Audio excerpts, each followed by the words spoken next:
There is a man in history whose name we do not remember, but whose arrogance we will never forget.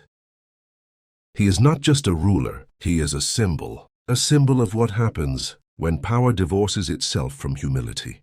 But here's the question, was Pharaoh simply evil, or was he something more disturbing? Was he human? Because if he was human, then his disease is not ancient. It is alive. Pharaoh ruled Egypt at a time of wealth, civilization, and sophistication. Pyramids stood tall, technology flourished, the Nile fed an empire, and power concentrated in one man. The Qur'an tells us that he divided his people into classes. He weakened one group, the children of Israel, killing their sons, sparing their women. Why? Because oppression is not random. Oppression is strategic. Pharaoh did not wake up one day and say, "I want to be evil." No, he feared losing control, and fear, when mixed with absolute authority, turns into cruelty. This is the first lesson. Arrogance is not loud in the beginning. It begins quietly. It begins with entitlement, with superiority, with the belief that you deserve more than others. And then slowly, you begin to justify injustice. At some point, Pharaoh crossed a line, not politically, not socially, spiritually. He declared, "I am your Lord Most High." Pause. Think about that. He didn't just want obedience. He wanted worship. And here is where the story becomes theological. Because in Islam, arrogance is not merely a bad personality trait. It is the sin of Iblis. When Iblis refused to bow to Adam, what did he say? "I am better than him." Better, superiority, comparison. Pharaoh's claim was not new. It was ancient. The same whisper that destroyed Iblis now lived inside a king. This is why the Qur'an repeatedly connects arrogance with disbelief. Because when a human being becomes intoxicated with power, he does not just deny truth. He competes with God, and this is terrifying, because you do not need a throne to have a Pharaoh inside you. Then enters Musa alayhi salam, not as a warrior, not as a revolutionary with an army, but as a prophet, carrying nothing but truth. Allah sends Musa to Pharaoh with a simple message. Let the children of Israel go. Worship Allah alone. Simple, clear, rational. But truth threatens the ego more than it threatens the sword. Pharaoh could have debated. He could have reflected. He could have repented. Instead, he mocked.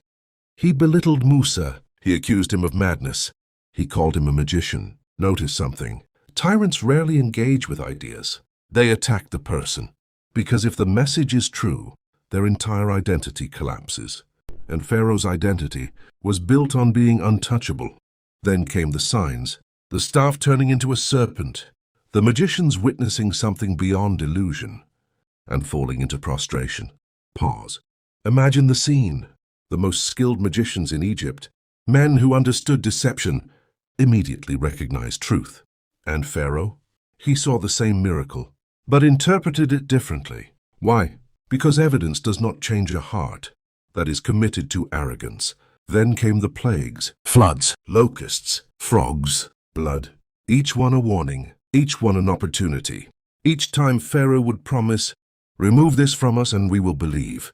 And each time, he broke his word. This is the psychology of sin. Temporary humility during crisis. Permanent arrogance during comfort. How many times have we done the same? Finally, the night of escape. Musa leads his people to the sea. Pharaoh gathers his army. Because tyranny cannot tolerate freedom, the sea stands before Musa, the army behind him. His people panic. And Musa says something extraordinary. "No, my Lord is with me. He will guide me." This is tawakkul, not optimism, not wishful thinking. Certainty. The sea splits, paths open, deliverance appears impossible, until Allah makes it inevitable. Pharaoh watches, and instead of reflecting, he chases. This is the final stage of arrogance. When a person sees collapse approaching and doubles down.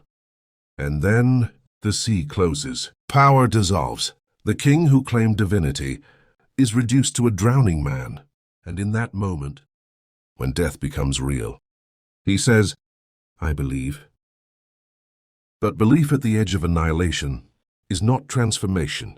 It is desperation. And Allah says that his body would be preserved as a sign for those who come after. A warning. You might be thinking, this is ancient history.